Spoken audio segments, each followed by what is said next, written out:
The team at Santa Monica Studio put a lot of work into just like creating this sort of Norse world of God of War. And, you know, that extends to the trolls themselves. They have a unique language that they speak amongst each other. So there's actually, this big fella's actually saying something, I don't know what, but I'm assuming it's like, get out of my way, pesky insect.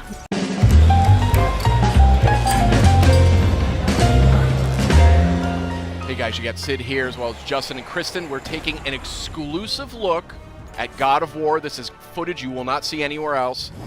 And this is a troll you won't see in any of the other footage out there either. That is a nasty looking fellow. These trolls, goodness.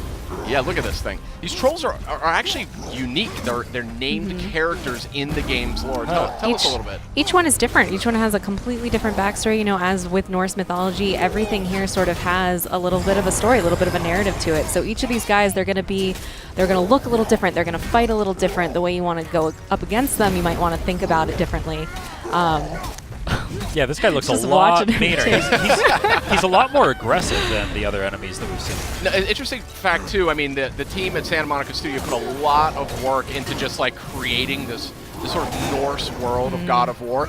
And, you know, that extends to the trolls themselves. They have a unique language that they speak amongst each other. So there's actually, this big fella's actually saying something, I don't know what, but I'm assuming it's like, get out of my way, pesky insect. But they got a bit of a chip on their shoulder because I think part of the backstory is that they've been betrayed by the gods. You know, and they have all these different cities and villages. And I'd be mad, too. They, you know, they're down to fight. Boy, this game just looks so good. Oh, some cool. friendly putt. No. Never mind. You know, you're seeing just a different side of God of War with this game. That camera. The glowing eyes are an interesting touch there. Yeah. This camera, I think, is worthy of discussion because, I mean, this is It's seamless. It's like a one-cut game. They don't, like, cut to cinematics or cut to another character. Exactly. Yeah, and even the camera angle, it's a lot closer to Kratos, a more intimate camera there. Yeah, a lot more intimate. It really makes you feel like you're there, you know? Yeah, especially during combat, you sort of feel the impact of every hit. It sort of shakes just a little bit. Makes it feel like you really are Kratos. We can. And sort of robust loot system here, too. Something we really haven't seen necessarily in God of War to date. So it's just a different take on and a really fresh and exciting take on a classic PlayStation IP. We're seeing some light puzzle elements, it looks like here. Nice. Notably, you don't have to mash the button to open chests anymore. And there's a lot of different kinds of chests. The animations are always different. Ooh, a purple thing. That's a way to enhance your health. Nice. I Cool. think So the more of those puzzles that you find, they're sort of higher level loot that you're going to find in those rune chests. Never leave me alone again. Yeah, these environments. Look at this environment. I mean, just so detailed. So this tickled me too.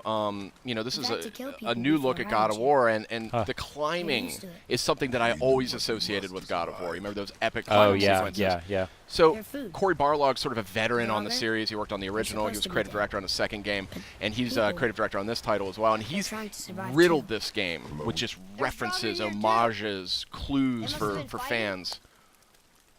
I also just love these quiet moments though with Atreus, that as you're moving through the world, he's constantly, you know, commenting it with fresh eyes. I just love the relationship between Atreus and Kratos. You really see it develop just right away from the beginning. It just dives right in. Yeah, and it's definitely going to be, I think, the centerpiece of the game. It's pretty clear. It's got a lot of power to it emotionally. Like Kratos is this sort of troubled character. You know, if you've played these other games, he's in a different place in his life. He's got a lot of responsibility in a way that he maybe hasn't had in the past. And he has to struggle to like keep his temper, something he's not maybe known for exactly. So, really, really interested to see where they go with that in this game. Yeah, it's interesting. It feels a lot more open, a lot more kind of catered to taking your time and exploring. Absolutely. Kind of punctuated by the fast action sequences. Has this been here all this time?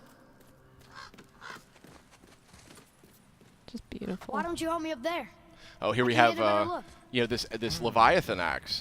This is the Kratos' new weapon of choice. It has a lot of impact in combat, but it also has some properties that sort of lend themselves to puzzle solving as well. Wait for me, boy. This fog is gorgeous. Yeah, that is some crazy looking fog there. Atreus! Well, hope you liked exclusive sneak peek here at God of War. This is footage you won't see anywhere else, and we are all dying to play it when it launches on PS4, April 20th. See you next time.